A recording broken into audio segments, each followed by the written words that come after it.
Hello and welcome to another video by me, Abby Len, otherwise known as the Goofyeuph. This is going to be another Fitness Friday, and I hope that's in the right order. Maybe not. Who knows? All we're going to talk about today is competitiveness in the musical world and in the gym world.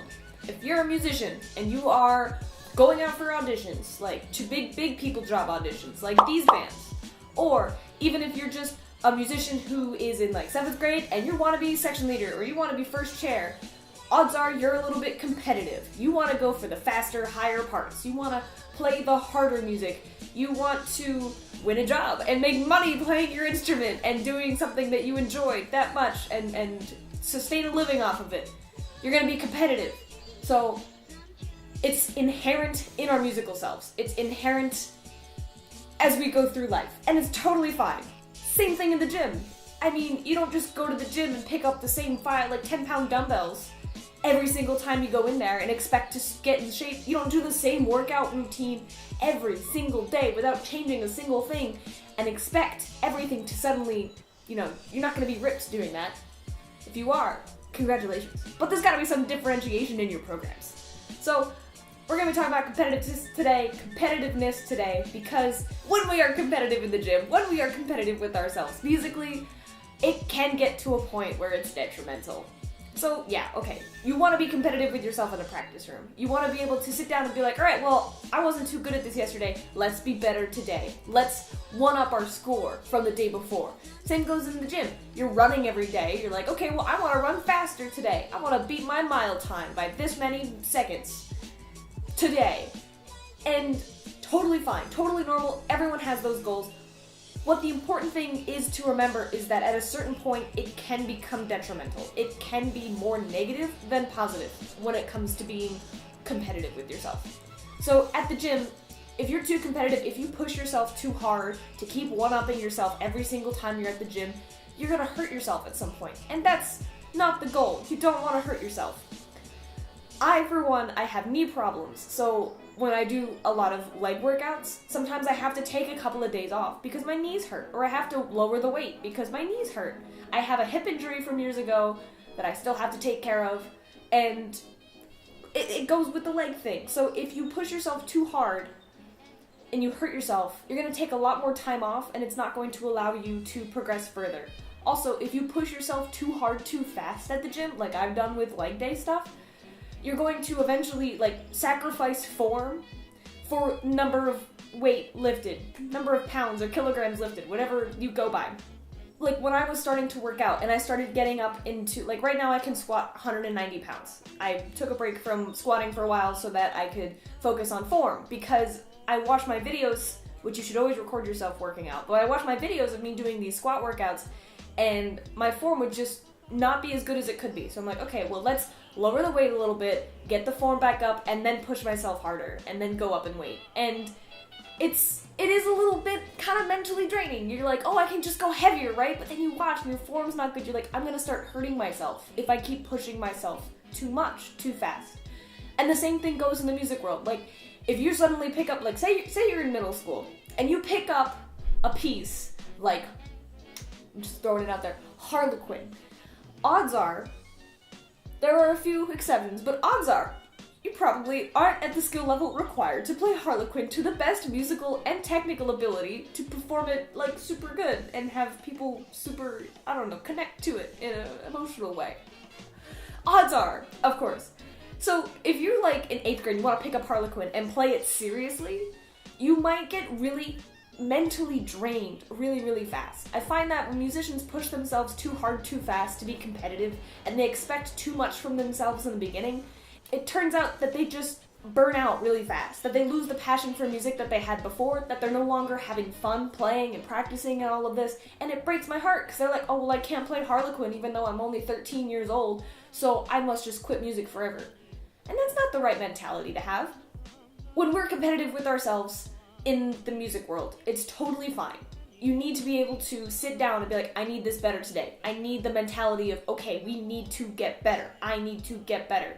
And especially if you understand how to get better safely without mentally draining yourself. That's important, is knowing how to get better so that you can get better and be competitive with yourself. But if it comes to a point where you're sitting in a practice room and just because one day you're not playing all your scales perfectly right, or just because one day a lick isn't working under your fingers perfectly correctly the first time every time, you can't let yourself like be upset by that. It happens to everybody.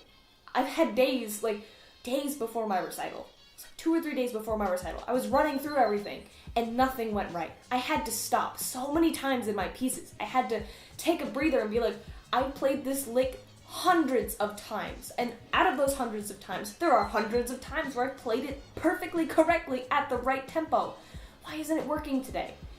And you just have to be okay with some days the horn fights back and it wins. And that's part of like the musical journey, the getting better at music journey. It's totally fine. So when you're being competitive with yourself, don't let yourself be too hard on yourself. Like this goes hand in hand with my like hating yourself on the practice room video. Like some days you're just not gonna go right. It's totally fine to not be happy with how you sound and how you perform on a specific day, but you're more valuable than the correct number of notes that you play. Your musicality is more important. Your mental health is so much more important than that. So is your physical health. This goes right back into the gym thing. When you have to lower your weight and you're not performing at your like maximum weightlifting all the time, it can feel detrimental because you're like, I can go heavier than this. I know I can lift heavier weight. Why am I doing this lower weight? I don't feel the same burn. I don't feel the same soreness after working out with these lighter weights. But it's so important to just be okay with that because you're building up form. You're building up in the practice room like mental stability, mental stamina to get through these tougher times. As you build up your form, your mental strength, stability, all of the stamina stuff, to go forward and get better in your practice. So in order to be competitive, we have to be okay with taking a step back. We have to be okay with like realizing that not every day is the best day. And be okay with who we are as a musician at that current point in time. You also can't compare yourself to everybody else. Like if you're 13, 14 years old and you're picking up these really hard pieces, and if you're succeeding at them, that's fantastic.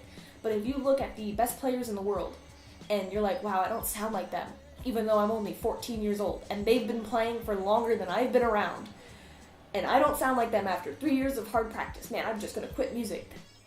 That's not the right mentality to have either. So you can't compare your level 1 to someone else's level 8. It doesn't work like that. And everyone progresses at their own rate. Everyone gets better in their due time if they're putting in the practice and time into it, and the correct practice and time. Like that's important. But focus not just on the people around you to be competitive with, like especially if you have a job, like you're auditioning for a job. Try not to focus just on, oh, well, these people sound like this and they sound this good, blah, blah, blah. But also focus on yourself and your own journey and your own pros and weaknesses. So, yeah. Being competitive as a musician and as like a weightlifter, powerlifter, whatever you want to call it, is super important. But you can't let it determine how you feel about yourself every single day. Like, you can't let your place in getting better determine how you feel about yourself. I hope that makes sense.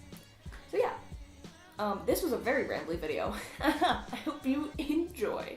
Once again, thank you so much for watching. This was a Fitness Friday brought to you by me, the fittest person you've ever seen in your life. Look at these muscles. Ooh, so strong. Thank you for watching. As I've said before, I have a Patreon. Here it is. Here's the link. Boop. And I hope that you'll think about maybe supporting me a little bit. Fantastic if you do. Here are my current Patreons. They're right here. And yeah, so if you have any ideas for a future Fitness Friday, please leave a comment down below. If you like this video, give it a like, please. Really helps me out. And if you want to see more videos like this one, consider subscribing to my channel. I am going to be putting out some different content here soon. I want to try some new things out because I've gotten the hang of this sitting down in front of a camera, in front of my couch, kind of deal, for a while now. And hopefully you'll enjoy the other content as much as I am excited to share it with you, as much as I am excited to share it with you. So yeah, thank you so much. Happy practicing.